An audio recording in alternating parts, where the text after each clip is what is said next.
السلام علیکم ورحمۃ اللہ وبرکاتہ۔ الحمد للہ رب العالمین والصلاة والسلام علی رسولہ الکریم، اما بعد فاعوذ باللہ من الشیطان الرجیم،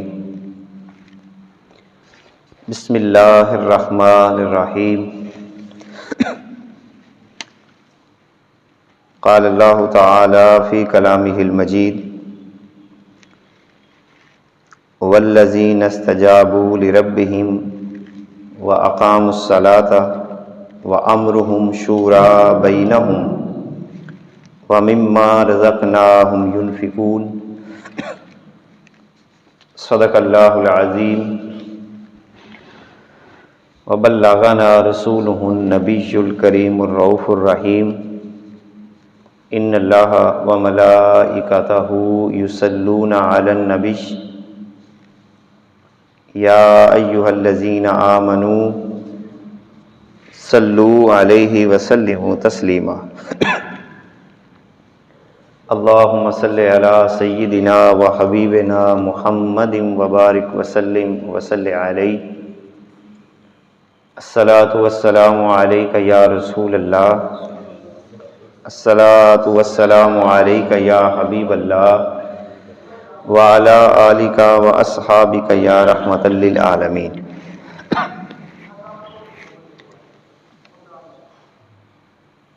عزیزان محترم، اللہ جل مجدہ کی توفیق سے نبی کریم صلی اللہ علیہ وبارک وسلم کی خصوصی توجہات سے اللہ تعالیٰ نے مجھے اور آپ کو جمعے کا دن نصیب کیا۔ دعا ہے کہ اللہ تعالیٰ ہماری حاضری کو اپنی بارگاہ میں شرف قبولیت عطا فرمائے۔ میری اور آپ کی زندگی کی جو سانسیں باقی رہ گئی ہیں، اللہ ان سانسوں کو اپنی بندگی میں اور حضور کی محبت میں بسر کرنے کی توفیق عطا فرمائے۔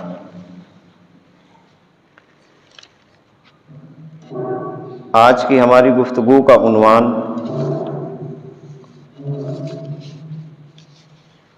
گزشتہ جمعوں سے ہی متعلق ہے کہ جس کے اندر ہم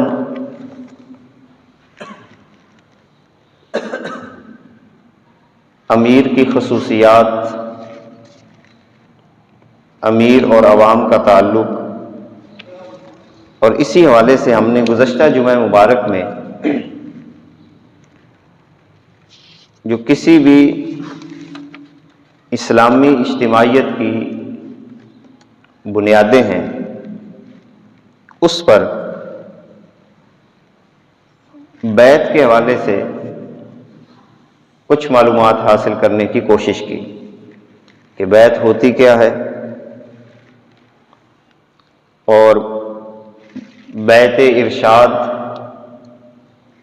اور وہ بیعت جو ہم کسی سربراہ مملکت کے ہاتھوں پہ کرتے ہیں، اس کا اسلامی نقطہ نظر کیا ہے۔ آج ہم اسلامی اجتماعیت کی بنیادوں میں سے ایک اہم بنیاد جسے مشاورت کہا جاتا ہے، اس پر چند بنیادی معلومات حاصل کرتے ہیں۔ مشاورت ہے کیا؟ مشاورت کا اور ہمارے ہاں ووٹ کا جو بنیادی ایک تعلق ہے وہ کس حیثیت سے ہے؟ مشیر کیسا ہونا چاہیے؟ اور مشورہ کی حتمی کیفیت کیا ہوتی ہے اسلام کے اندر، اس پر قرآن و سنت کی روشنی میں ہم ہدایات حاصل کرتے ہیں تاکہ ہم اپنی عملی زندگی کے اندر مشاورت کے پہلو کے حوالے سے سرخرو ہو سکیں۔ اللہ تعالیٰ قرآن مقدس کے اندر یہ بات واضح لفظوں میں ارشاد فرماتا ہے کہ ایمان والے مومنین، ان کی زندگی کا جو طریقہ کار ہوتا ہے وہ کیا ہے؟ سب سے پہلی بات اللہ تعالیٰ یہ فرماتا ہے والذین استجابوا لربہم،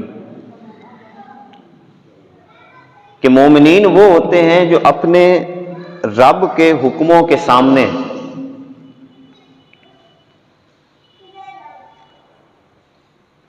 ڈھہ جاتے ہیں، اللہ کے حکموں کو تسلیم کرتے ہیں، اور جو رب ذوالجلال ان کو حکم عطا کرے اس حکم پر اپنے سر کو جھکا دیتے ہیں۔ دوسری بات اللہ تعالیٰ یہ فرما رہا ہے وَأَقَامُوا الصَّلَاةَ،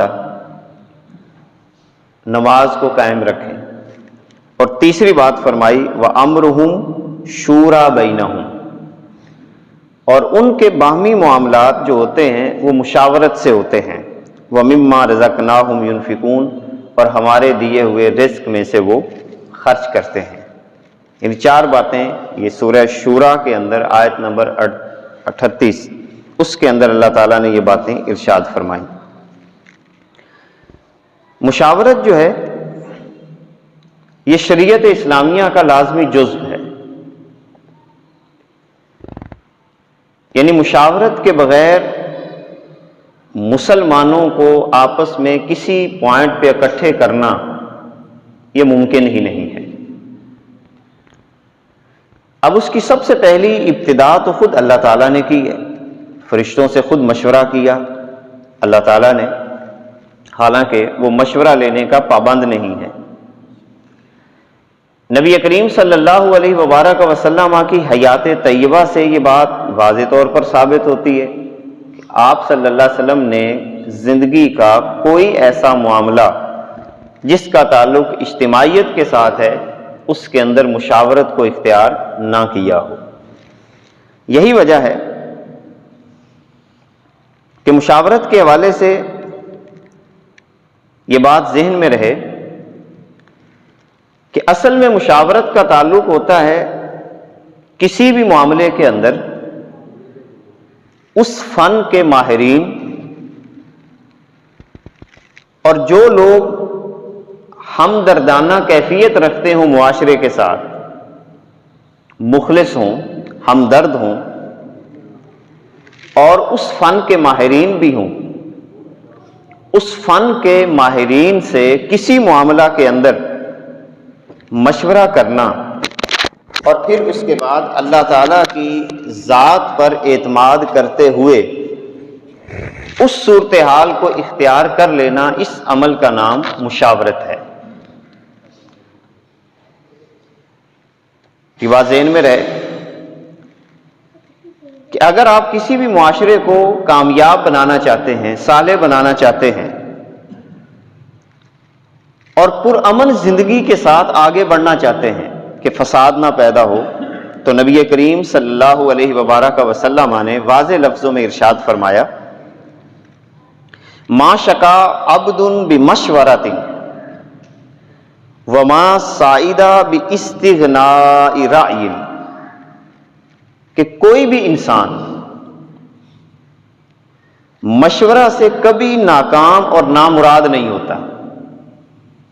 یعنی ایک اصول تو رسول اللہ صلی اللہ علیہ وسلم نے ہمیں یہ عطا فرما دیا کہ کوئی بھی انسان، کوئی بھی عبد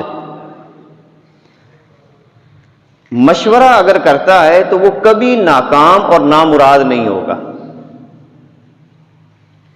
اور دوسری بات یہاں پر رسول اللہ صلی اللہ علیہ وسلم نے یہ بھی ارشاد فرمائی اور نہ ہی مشورہ ترک کر کے کبھی کوئی بھلائی حاصل کر سکتا ہے۔ یعنی جو بندہ مشورہ کے بغیر چلے گا اس کو بھلائی نصیب نہیں ہوگی، اور جو مشورے کے ساتھ چلے گا اللہ تعالیٰ اسے کامیابی عطا فرمائے گا۔ ایک اور روایت کے اندر نبی کریم صلی اللہ علیہ وبارک وسلم ارشاد فرماتے ہیں ما خاب من استخار ولا نادم من استشار، حضور فرماتے ہیں جس نے استخارہ کیا وہ ناکام نہیں ہوتا، اور جس نے مشورہ کیا وہ شرمندہ نہیں ہوگا۔ اب دو باتیں یہاں پر اللہ کے نبی صلی اللہ علیہ وسلم نے ارشاد فرمائی، استخارے کا ذکر کیا اور مشاورت کا ذکر کیا۔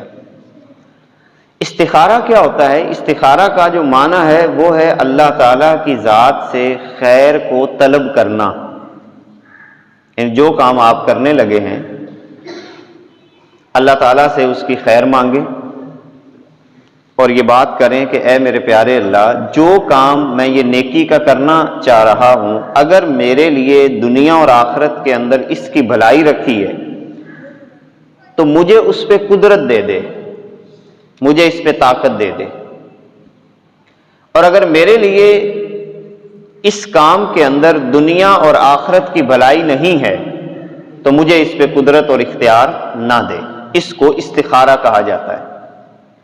اور مشورہ، جس کی تفصیل تو آج ہم کریں گے، کہ حضور علیہ الصلوۃ والسلام نے فرمایا کہ جس نے مشورہ کیا وہ کبھی بھی شرمندہ نہیں ہوگا۔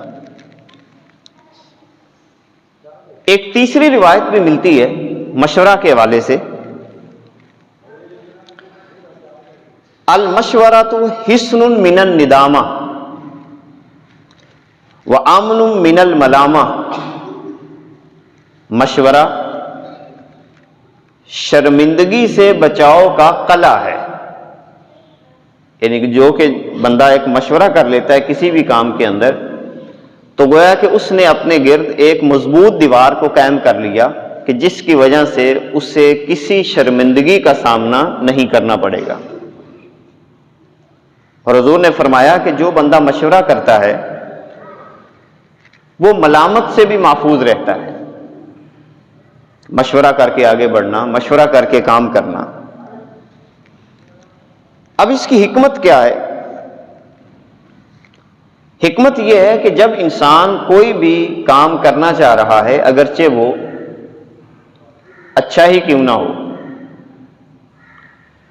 اور اچانک فیصلہ کر لیتا ہے اور اس پر آگے بڑھنا شروع کر دیتا ہے، اس کا نتیجہ یہ نکلتا ہے کہ اس کام کے اندر اگر خدا نخواستہ کسی جگہ کے اوپر کوئی ناکامی، کوئی پستی یا کوئی زوال کی کیفیت آتی ہے تو اپنے لوگ بھی اس کو طعن و تشنیع کرنا شروع کر دیتے ہیں کہ آپ ہم سے مشورہ کر لیتے، ہم سے رائے لے لیتے، آپ نے اگر رائے لی ہوتی تو یہ کام نہ کرنا پڑتا۔ تو اس کی ایک حکمت علماء نے یہ لکھی ہے کہ مشورے کے اندر یہ برکت ہوتی ہے کہ بندہ کل کلاں لوگوں کے سامنے سر نہیں جھکاتا۔ جب سارے لوگوں کو اس کام کے اندر شامل کر لیا جائے تو گویا کہ وہ کامیاب بھی سارے ہیں اور ناکام بھی سارے ہی ہوتے ہیں۔ اب اسی حوالے سے ایک بڑی پیاری بات بعض بلغاء نے لکھی ہے مشورے کی اہمیت کے حوالے سے، کہ اللہ تعالیٰ نے ہر انسان کو عقل و فکر عطا کی ہے، اور ہر انسان کی عقل کی صلاحیت دوسرے انسان کی عقل کی صلاحیت سے مختلف ہے۔ اگر میری اور آپ کی عقل کے اندر ایک بات آتی ہے تو اس حوالے سے یہ بات کی جا رہی ہے من حق العاقل ان یضیف الی رائیہ آراء العقلاء، کہ عقل مند کا یہ فرض بنتا ہے، مستحب یا واجب نہیں ہے۔ کوئی بھی شخص جس کو اللہ تعالیٰ نے عقل کی، فکر کی صلاحیت عطا کی ہے، اس پر یہ فرض ہے کہ اپنی رائے کے ساتھ اور عقل مندوں کی رائے کا اضافہ کر لے، اور اپنی عقل کے ساتھ سمجھدار لوگوں کی عقل کو جمع کرے۔ کیوں؟ اب اس کی وجہ بھی بیان کی جا رہی ہے کہ اکیلی رائے بسا اوقات وہ ذلت والی ہوتی ہے، پھسل جاتی ہے، اور تنہا عقل بسا اوقات گمراہ بھی ہو جاتی ہے۔ کہ اگر ایک اکیلا انسان وہ ایک سوچ رکھتا ہے، ہو سکتا ہے کہ اس کا تجربہ، اس کا مشاہدہ دوسرے انسان سے تھوڑا ہو۔ آپ نے دیکھا ہوگا کہ بعض دفعہ ایک بچہ آپ سے کسی کام کا مطالبہ کرتا ہے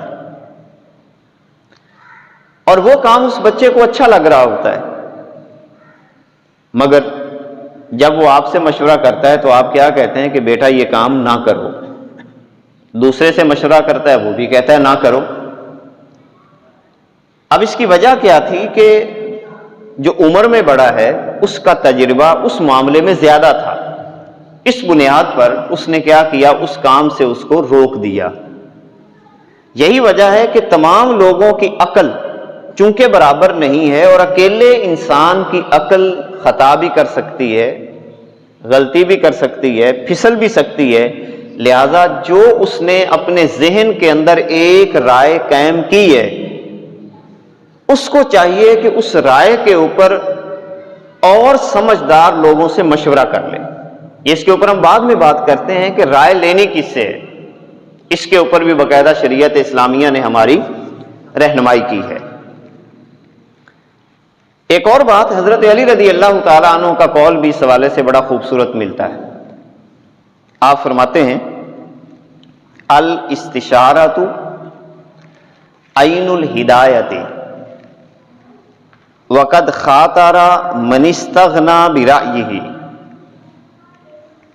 بڑی خوبصورت بات حضرت علی رضی اللہ تعالیٰ عنہ فرماتے ہیں۔ آپ فرماتے ہیں کہ مشورہ عین ہدایت ہے، عین ہدایت ہے۔ اس کا مطلب یہ ہوا کہ جو بندہ مشورہ سے آگے بڑھتا ہے وہ گویا کہ ہدایت کے ساتھ آگے بڑھتا ہے، وہ صراط مستقیم پہ ہوتا ہے، سیدھے راستے کے اوپر چل پڑتا ہے۔ اور دوسری بات حضرت علی رضی اللہ تعالیٰ عنہ فرماتے ہیں وقد خاطر من استغنی برأیہ، اور جو شخص اپنی رائے سے ہی خوش ہو گیا، یعنی جو اس نے ذہن میں سوچا اور خوش ہو گیا کہ میں نے تو بہت اچھا سوچ لیا، جیسا میں نے سوچا ہے ایسا کوئی سوچ نہیں سکتا، جو میرے ذہن میں بات آئی ہے یہ بات کسی اور کے ذہن میں آ نہیں سکتی، اور اسی بات پہ اترا رہا ہے کہ بس جناب میرا فیصلہ آخری فیصلہ ہے، جو میں نے سوچا ہے بس وہی ٹھیک سوچا ہے۔ اب اس والے سے حضرت علی رضی اللہ تعالیٰ عنہ فرماتے ہیں وقد خاطر، ایسا بندہ جو اپنی رائے سے خوش ہو گیا وہ خطرات سے دوچار ہوتا ہے، اس کو بہت سارے خطرات کا پھر سامنا کرنا پڑے گا۔ خلاصہ یہ ہوا ان تمام اقوال کی روشنی میں، قرآن مقدس کی آیت کی روشنی میں، رسالت مآب صلی اللہ علیہ وبارک وسلم کے اس فرامین کی روشنی میں، اکلا، بلغاء اور سیدنا علی المرتضیٰ رضی اللہ تعالیٰ عنہ کے قول کی روشنی میں ہم اس نتیجے پر پہنچے کہ مشورہ کرنا ایک انتہائی اہم معاملہ ہے، مشورے کے بغیر آگے نہ چلا جائے۔ یہی وجہ ہے کہ دنیا کے حالات پر ہم جتنی بھی نظر ڈالیں، جو قومیں مشاورت سے چلتی ہیں، گھر کا نظام ہو یا باہر کا نظام ہو، ایک امیر کی ذمہ داری کے تحت وہ سمجھدار لوگوں کا اکٹھ کر کے کسی بھی نظریے کے اوپر ایک مشورہ کرتے ہیں اور اس مشورے کے مطابق آگے بڑھتے ہیں، تو ایسی قومیں، ایسے لوگ ہمیشہ کامیاب اور کامران ہوتے ہیں۔ اللہ تعالیٰ نے قرآن مقدس کے اندر نبی کریم صلی اللہ علیہ وبارک وسلم کو بھی باقاعدہ طور پر یہ حکم عطا فرمایا۔ سورہ آل عمران کی آیت نمبر 109، اللہ رب العزت فرماتا ہے وَشَاوِرْهُمْ فِي الْأَمْرِ، اے میرے پیارے محبوب، اپنے معاملات کے اندر، متفرق معاملات کے اندر کوئی بھی معاملہ پیش آ جائے تو اپنے ان صحابہ سے مشورہ کیجئے۔ اب یہ اللہ تعالیٰ اپنے محبوب کو حکم عطا فرما رہا ہے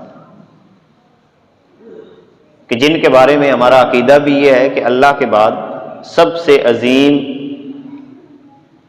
عقل مند شخصیت، اعلیٰ ترین شخصیت، تمام اوصاف کے اندر کامل شخصیت وہ محمد رسول اللہ صلی اللہ علیہ وسلم ہے۔ مگر اس کے باوجود اللہ تعالیٰ یہ حکم عطا فرما رہا ہے کہ اے میرے پیارے محبوب، جب بھی کوئی تمہارا معاملہ ہو تو آپ نے کیا کرنا ہے؟ اپنے صحابہ سے مشورہ کرنا ہے۔ حضرت قتادہ رضی اللہ تعالیٰ عنہ، حضرت ربیع اور دوسرے بعض مفسرین کا اس آیت کے تحت ایک بڑا پیارا اسلوب لکھا ہے کہ نبی کریم صلی اللہ علیہ وبارک وسلم کو مشورے کی ضرورت تو نہیں تھی، کیونکہ اللہ تعالیٰ نے آپ کو جو عقل و فکر عطا کی ہے وہ کسی اور کو عطا نہیں کی، جو صلاحیت اللہ تعالیٰ نے آپ کو عطا کی ہے وہ کسی اور کو عطا نہیں کی۔ آپ معصوم بھی ہیں، امام الانبیاء بھی ہیں، مگر اس کے باوجود مشورے کا حکم کیوں دیا گیا؟ مشورے کا حکم اس لیے دیا گیا کہ یہاں پر اطمینان قلب کے لیے اور صحابہ کرام کو اعزاز عطا کرنے کے لیے اللہ تعالیٰ نے اپنے محبوب کو ان سے مشورہ کرنے کا حکم عطا فرمایا، یہ صحابہ کو اعزاز دینے کے لیے۔ اور یہ حکم اس لیے بھی ہے کہ اہل عرب کی ایک خاص حالت بھی یہ تھی کہ وہ مشورہ کرنے کو اعزاز سمجھتے تھے، کسی بھی معاملے کے اندر وہ مشورہ کرنے کو اعزاز سمجھتے تھے۔ تو اس لیے اللہ تعالیٰ نے اپنے محبوب کو حکم دیا کہ اے میرے پیارے محبوب، کسی بھی معاملہ کے اندر آپ ان سے مشورہ کر لیا کریں۔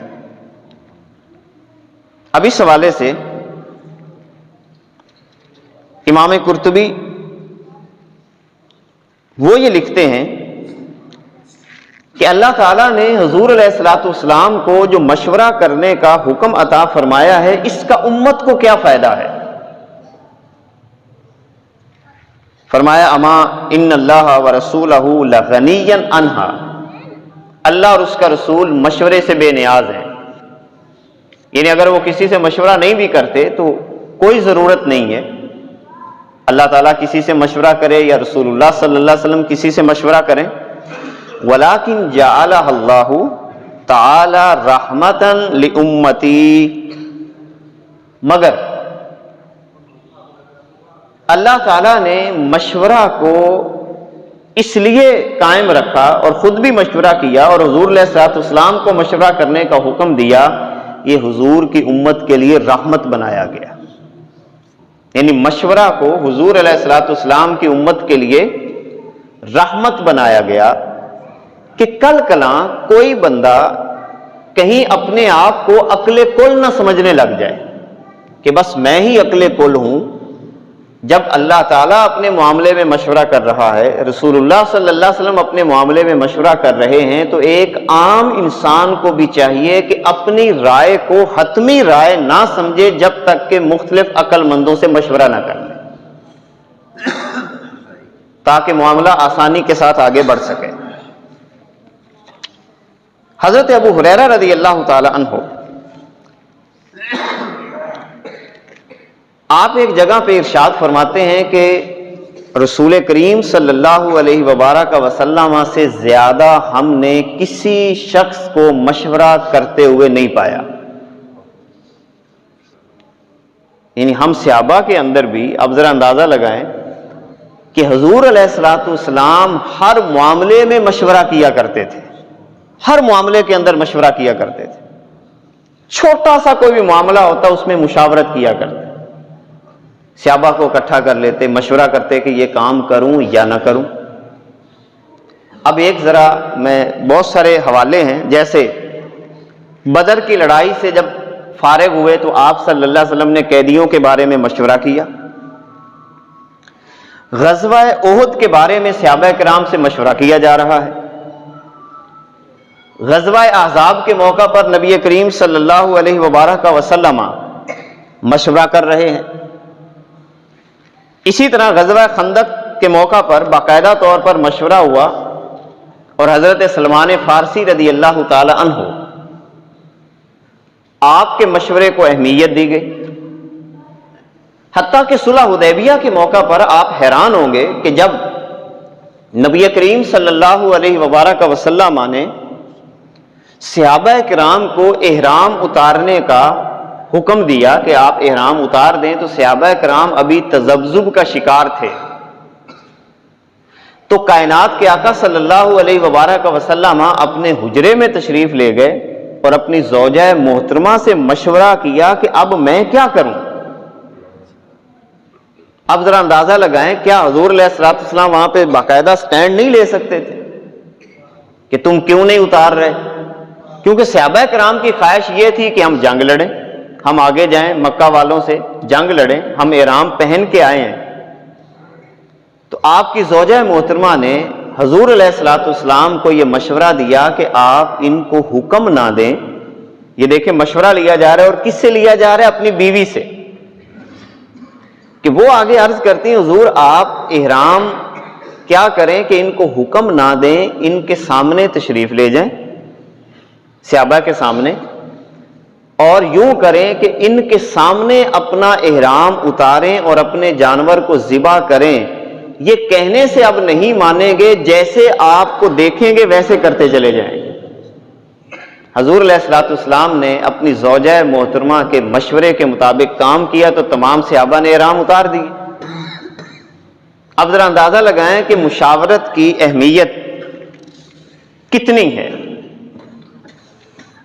اب ایک اور سوال یہ پیدا ہوتا ہے کہ مشورہ کن کاموں میں کیا جائے گا؟ اب یہ بڑا اہم سوال ہے، اور اس کے آگے ہم بڑھتے چلے جا رہے ہیں آگے کہ مشورہ کن کاموں میں کرنا ہے اور کس سے کرنا ہے، اور جس نے مشورہ دینا ہے اس کی صلاحیت کتنی ہونی چاہیے۔ اب ایک اصول یہ ذہن میں رکھیں کہ مشورہ صرف ہم اس کام میں کر سکتے ہیں کہ جس کام کے اندر اللہ تعالیٰ کی طرف سے کوئی واضح حکم موجود نہ ہو۔ مثلا اللہ تعالیٰ نے کسی چیز کو فرض قرار دے دیا کہ نماز پڑھو، اب یہ فرض ہے، زکوٰۃ فرض ہے، حج فرض ہے، روزہ فرض ہے۔ اب اس سلسلہ کے اندر اگر ایک بندہ یہ کسی سے مشورہ کرے کہ یار میں نماز پڑھوں یا نہ پڑھوں، علماء نے لکھا ہے کہ ایسا مشورہ لینا ہی بعض دفعہ انسان کے لیے کفر کی طرف لے کے چلا جاتا ہے۔ نماز فرض ہے، وہ آپ نے پڑھنی ہے، روزہ فرض ہے، آپ نے کرنا ہی کرنا ہے، ادا کرنا ہے، اس کو رکھنا ہے۔ حج، ایک بندہ صاحب نصاب ہے، حج کے حوالے سے صاحب استطاعت ہے، اللہ تعالیٰ نے اس کو حیثیت عطا کی ہے کہ وہ حج کر سکتا ہے۔ اب وہ یہ مشورہ کرے کہ میں حج کروں یا نہ کروں، اس پر مشورہ نہیں ہوگا۔ جیسا کہ ہمارے ہاں بعض لوگ یہ مشورہ کرتے ہوئے پھرتے ہیں کہ دیکھیں جناب میرے پاس پیسے تو موجود ہیں، مگر میری بچیاں جوان ہیں، تو میں ان کی پہلے شادی کرنا چاہتا ہوں، تو کیا میں حج کروں یا نہ کروں؟ تو سیدھی سی بات ہے، شریعت نے تو کوئی آپ پہ خرچہ لازم نہیں کیا بچیوں کی شادی کے حوالے سے، تو اب آپ پہ حج فرض ہے۔ اب حج کی تاخیر کا مشورہ لینا کہ بچیاں جوان ہیں، یہ شرعی طور پر درست نہیں ہے، کہ اللہ تعالیٰ نے تو کوئی چیز آپ پہ لازم نہیں کی۔ اگر آپ صاحب استطاعت ہو چکے ہیں تو اب اس سلسلہ میں مشورہ لینا ہی جائز نہیں ہے۔ ہاں، بعض حالات میں مشورہ لیا جا سکتا ہے۔ کیسا مشورہ؟ نماز فرض ہے مگر آپ کو کوئی بیماری لاحق ہو گئی، تو اب یہ مشورہ لے سکتے ہیں کسی فقیہ سے، کسی عالم دین سے کہ مجھے فلاں بیماری ہے، اب میں نماز کس طریقے سے پڑھوں۔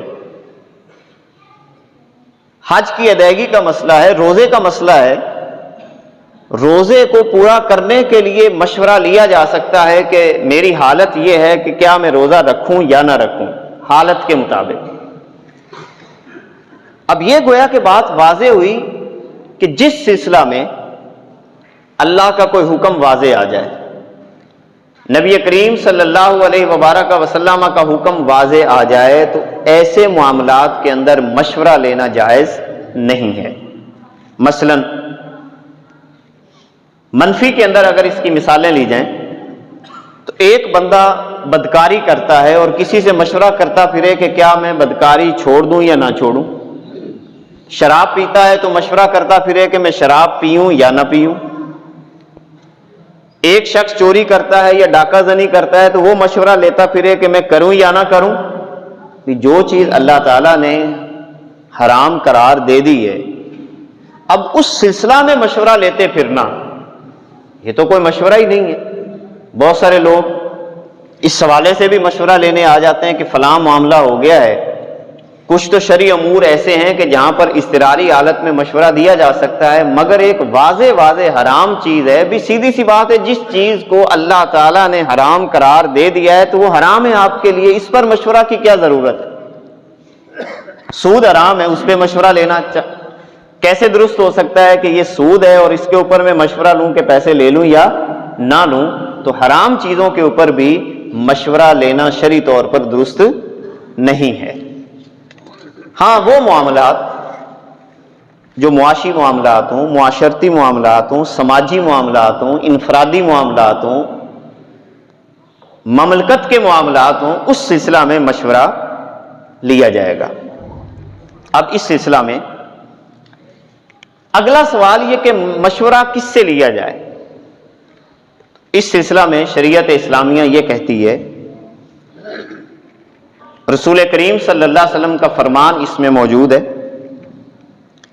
استشیروا ذوی العقول ترشدوا ولا تعصوهم فتندموا۔ نبی کریم صلی اللہ علیہ وبارک وسلم ارشاد فرماتے ہیں کہ عقل مندوں سے مشورہ کرو، کامیابی ملے گی، اور عقل مندوں کی مخالفت نہ کرو ورنہ تمہیں شرمندگی کا سامنا کرنا پڑے گا۔ اب مشورے کی اہمیت کو یہاں پر ایک بات تو یہ اللہ کے نبی صلی اللہ علیہ وسلم نے واضح کی کہ ہر بندے سے مشورہ نہیں لینا۔ مشورہ کس سے لینا ہے؟ عقل مند سے۔ اب آپ کے ذہن میں اگلا یہ سوال ہوگا کہ عقل مند کسے کہیں گے؟ کیا پیسے والا عقل مند ہوتا ہے، یا جس کے پاس مال و متاع ہو اسے ہم عقل مند کہیں گے؟ نہیں، نبی کریم صلی اللہ علیہ وبارک وسلم کا اس سلسلہ میں بھی فرمان واضح ہے۔ آپ صلی اللہ علیہ وسلم فرماتے ہیں کہ عقل مند انسان وہ ہے جو اپنی آخرت کی فکر کرتا ہے، اسے عقل مند کہیں گے۔ بڑی دور کی بات کی ہے نبی کریم صلی اللہ علیہ وسلم نے۔ دیکھیں، جو بندہ اپنی آخرت کی فکر کرے گا وہ کبھی آپ کو غلط مشورہ نہیں دے گا۔ اس کو پتا ہے کہ اگر میں نے اسے غلط مشورہ دیا تو میری تو قیامت کے دن گرفت ہو جائے گی۔ لہذا یہ بات ذہن میں رکھیں، جیسے پہلے بھی ایک جملہ میں آپ کو عرض کیا کرتا ہوں کہ جو بندہ اللہ تعالیٰ کے ساتھ مخلص نہیں ہے، اپنے رسول کے ساتھ مخلص نہیں ہے، وہ کسی بھی صورت میں آپ کے ساتھ مخلص نہیں ہو سکتا، اور یہی بات ہمیں سمجھ نہیں آ رہی۔ اب اگلی بات یہاں پر یہ پیدا ہوتی ہے کہ معاشرے کے اندر عقل مند زیادہ ہوتے ہیں یا بے وقوف زیادہ ہوتے ہیں؟ تو اس سلسلہ میں قرآن مقدس کا واضح اصول ہے کہ معاشرے کے اندر عقل مند تھوڑے ہوتے ہیں، بے وقوف زیادہ ہوتے ہیں۔ اسی طرح اللہ تعالیٰ قرآن مقدس کے اندر فرماتا ہے کہ معاشرہ کے اندر علم والے تھوڑے ہوتے ہیں، جاہل زیادہ ہوتے ہیں۔ اسی طرح اللہ تعالیٰ قرآن مقدس کے اندر ارشاد فرماتا ہے کہ معاشرہ کے اندر فقیہ یعنی سمجھداری والے انسان تھوڑے ہوتے ہیں، اور ناسمجھ لوگ زیادہ ہوتے ہیں۔ اسی طرح اللہ تعالیٰ قرآن مقدس کے اندر ارشاد فرماتا ہے کہ شکر کرنے والے تھوڑے ہوتے ہیں اور ناشکرے زیادہ ہوتے ہیں۔ اب ذرا جائزہ لیجئے اسی مقام پر کہ ہمارا جو مشورہ ہے، جو یہیں سے جو ہم پوری ایک سیریز چلا رہے ہیں اسلام کے نظام مملکت کے حوالے سے یا اجتماعی نظام کے حوالے سے، کہ اسلام کا شورائی نظام یہی ہے، اور موجودہ جمہوریت کا سب سے بڑا فرق ہی یہی ہے۔ اسلام کا شورائی نظام کیا کہتا ہے کہ آپ کا ایک خطہ ہے، آپ کا ایک علاقہ ہے، اس علاقے کے اندر جو آپ کے سمجھدار لوگ ہیں، اور سمجھداری کا معیار بھی اللہ تعالیٰ نے دے دیا کہ جو آخرت کی فکر رکھتے ہوں، دنیا دار نہ ہوں، وہ عقل مند ہیں، وہ سمجھدار ہیں، وہ صاحب فقہ ہیں، ان کی ایک جماعت، وہ 5 ہوں، 10 ہوں، 15 ہوں، ان کو اکٹھا کرو اور وہ آپس میں مشورہ کر کے کسی ایک کو اپنا حاکم مقرر کر دیں، اور اس حاکم کے قوانین کے مطابق جو لوگ مشاورت کے ساتھ اپنی زندگی بسر کریں گے وہی معاشرہ کامیابی کی طرف آگے بڑھتا ہے۔ ایک سادہ سی بات ہے، 100 بے وقوف ہوں ایک طرف، فرض کریں میں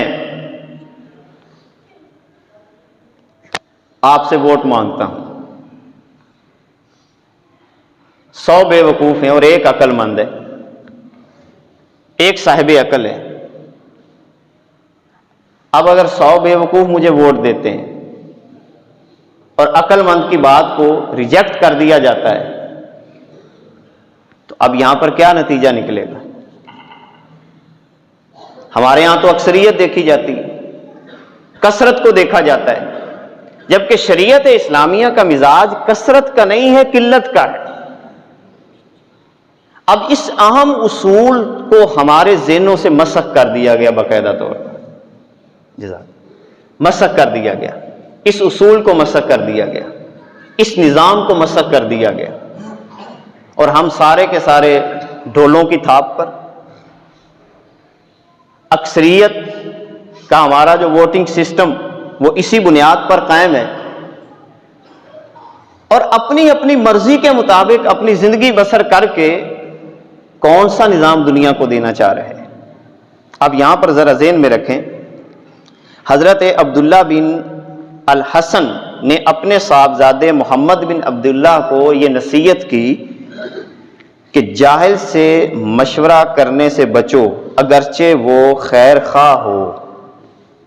جاہل کا مشورہ نہیں لینا، اگرچہ وہ تمہارا خیر خواہ ہو۔ جیسا کہ عقل مند کی دشمنی سے بچنا چاہیے، اسی طرح جاہل کے مشورے سے بھی بچنا چاہیے۔ یہ اہمیت ہے مشورے کی۔ اب اسی حوالے سے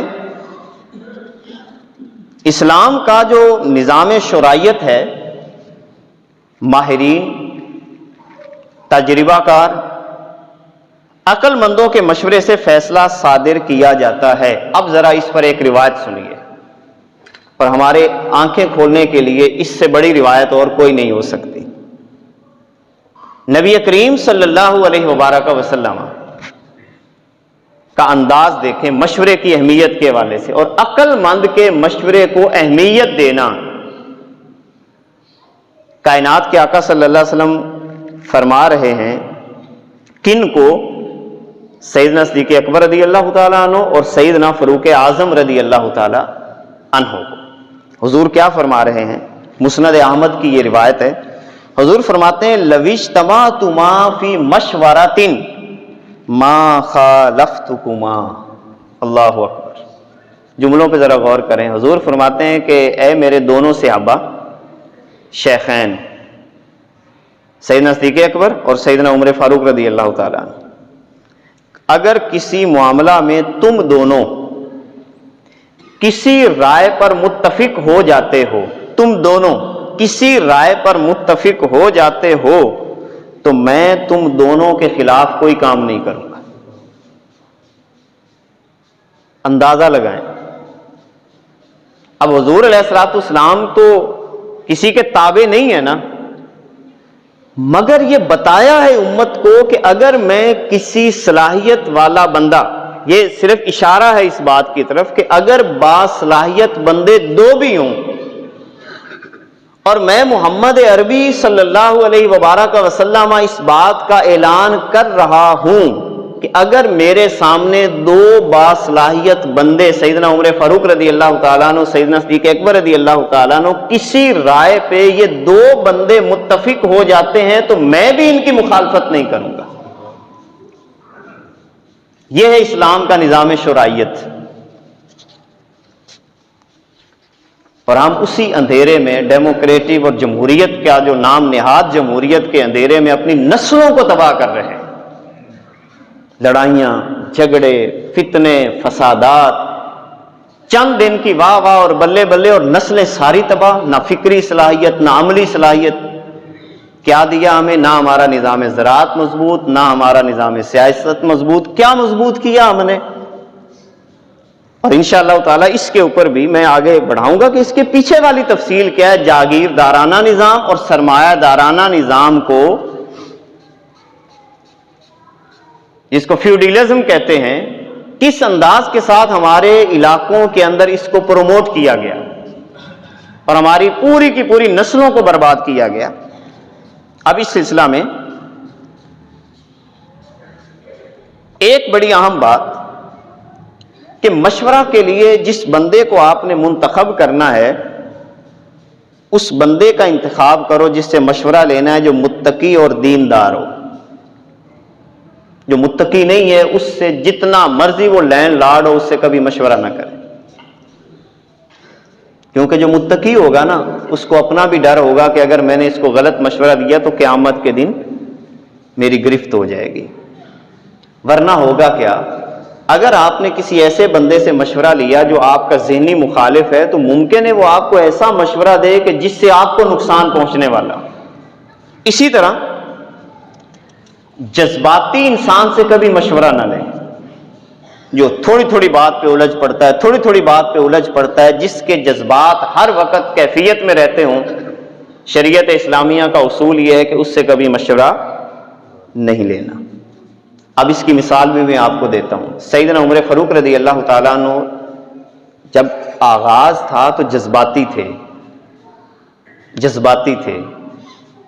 آپ روایات اٹھا کے دیکھیں کہ ایک موقع ایسا بھی رہا ہے، ویسے تو حضور نے فرما دیا جب آپ بھی جذباتیت سے ہٹ کر اور انداز سے سوچنے لگ گئے. ایک موقع ایسا تھا کہ ایک طرف مشورہ ہوتا سیدنا عمر فاروق رضی اللہ تعالیٰ عنہ کا جو کہ جذباتی فیصلہ ہوتا ہے، اور دوسری طرف فیصلہ ہوتا سیدنا صدیق اکبر رضی اللہ تعالیٰ عنہ کا. وہ جذباتی فیصلہ نہیں ہوتا تھا تو حضور علیہ الصلوۃ والسلام حضرت عمر فاروق رضی اللہ تعالیٰ عنہ کے مشورے کو قبول نہیں کرتے تھے، سیدنا صدیق اکبر کے مشورے کو قبول کرتے تھے. لہذا پتہ چلا کہ کسی جذباتی بندے کا مشورہ یہ بھی انسان کو نقصان پہنچاتا ہے، کیونکہ وہ غصے میں ہوتا ہے نا ہر وقت، تو غصے کی حالت میں بندہ صحیح مشورہ نہیں دے سکتا. ضروری ہے ایک اور بڑی اہمیت کی بات مشورے کے حوالے سے کہ کسی معاملے میں اگر کسی کا مفاد وابستہ ہو تو اس سے بھی مشورہ نہیں لینا. کمال کا جملہ ہے یہ. مثلا میں اس کے عام موٹی سی مثال دیتا ہوں. آپ کسی دکان پہ جاتے ہیں اور اسی دکان والے سے سودا خریدتے ہیں اور اسی دکان والے سے اس سودے کے بارے میں رائے لینا شروع کر دیں یہ کیسا ہے، تو وہ تو خوبیاں بیان کرے گا الا ماشاءاللہ. وہ تو کہے گا اس کے اندر یہ بھی خوبی ہے، یہ بھی خوبی ہے. اب چونکہ اس سودے کے ساتھ، بکنے کے ساتھ اس دکاندار کا مفاد وابستہ ہے تو وہ تو آپ کو صحیح مشورہ نہیں نہ دے گا. مشورہ اس سے لیں کہ جس کے ساتھ اس کا مفاد وابستہ نہ ہو. ووٹ بھی مشورہ ہوتا ہے، تو جس سے مشورہ لیا جا رہا ہے یا لیا جا رہا ہے تو ہمارے کتنے مفادات پھر وابستہ ہوتے ہیں. ہم نے تو کام نکلوانے ہوتے ہیں اپنے، یہ بھی کام نکلوائیں گے، یہ بھی، ہمارے تو مفاد وابستہ ہیں.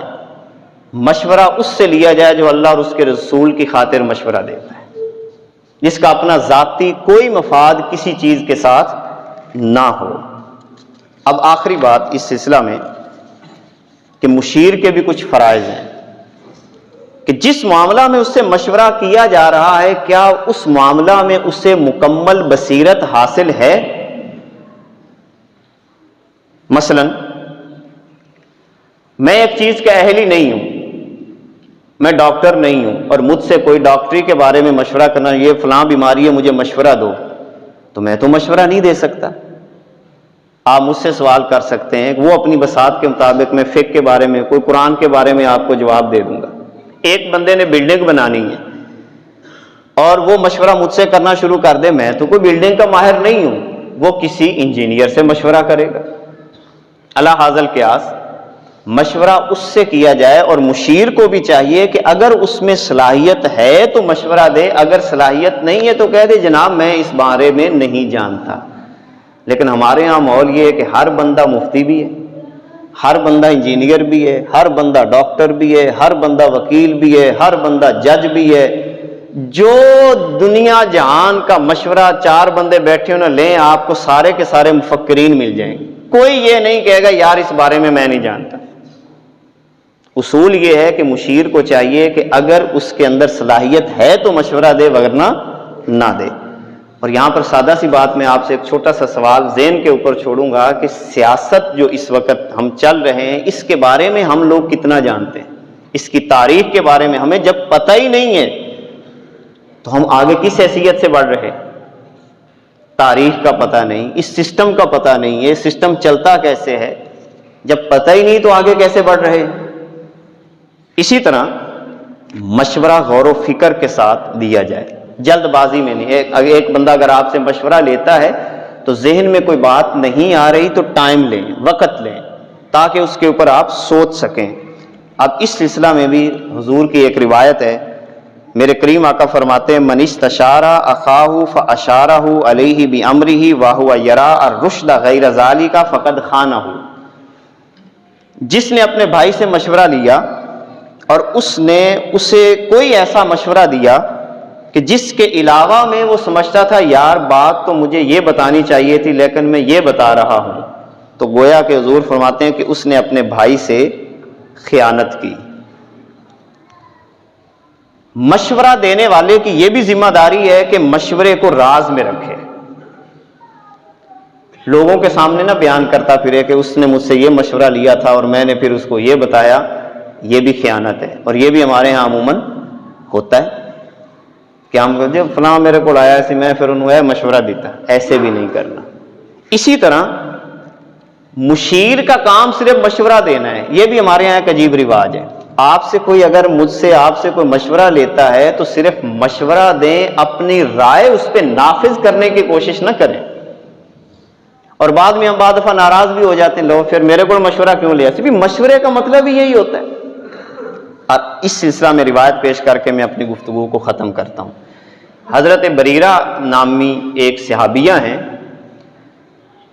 ان کا اپنے شوہر کے ساتھ کوئی اختلاف تھا، اور اختلاف اس بنیاد پہ تھا کہ پہلے یہ غلام تھیں پھر آزاد ہو گئیں، مین باندھی تھیں آزاد ہو گئیں، اور آزاد عورت کو پھر یہ اختیار ہوتا ہے کہ اپنے شوہر کو ساتھ رکھے یا نہ رکھے۔ اب اندازہ لگائیں، یہ کیس پیش ہوا رسول اللہ صلی اللہ علیہ وسلم کی بارگاہ میں، اور حضور علیہ الصلوۃ والسلام نے بطور مشورہ بات کی، حکم نہیں دیا، بطور مشورہ بات کی۔ حضرت بریرہ رضی اللہ تعالی عنہا حضور کی بارگاہ میں عرض کرتی حضور، اب دیکھیں بارگاہ کون سی ہے، ہمارے پاس تو تھوڑی سی حیثیت ہو تو ہم کہتے تو میری گل کیوں نہیں منی۔ حضرت بریرہ رضی اللہ تعالی عنہا کو حضور نے فرمایا کہ ٹھیک ہے اگر اس کے پاس تو رہ لے تو اچھا ہے۔ تو حضرت بریرہ نے آگے سے عرض کی حضور یہ آپ کا مشورہ ہے یا آپ کا حکم ہے؟ یا رسول اللہ صلی اللہ علیہ وسلم یہ آپ کا مشورہ ہے یا آپ کا حکم ہے؟ تو کائنات کے آقا نے فرمایا میرا حکم نہیں ہے، یہ میرا مشورہ ہے۔ تو عرض کی حضور پھر میں آپ کے مشورے سے روگردانی کرتی ہوں اور میں اس بندے کے ساتھ نہیں رہ سکتی۔ اندازہ حضور نے کوئی ناراضگی کا اظہار وہاں پہ نہیں کیا، کیونکہ مشورہ آپ صلی اللہ علیہ وسلم نے دیا تھا۔ تو لہذا مشورے کو ہم بعض دفعہ مشورہ دے کے سمجھتے ہیں کہ یہ بندہ میری بات پہ عمل کرے ہی کرے، یہ درست نہیں ہے۔ مشورہ دے دیں، اس کے بعد اس کی مرضی ہے کہ وہ آپ کی مشورے کے اوپر عمل کرتا ہے یا نہیں کرتا۔ یہ چند باتیں آج ہم نے مشورے کی اہمیت کے اوپر سیکھنے کی کوشش کی۔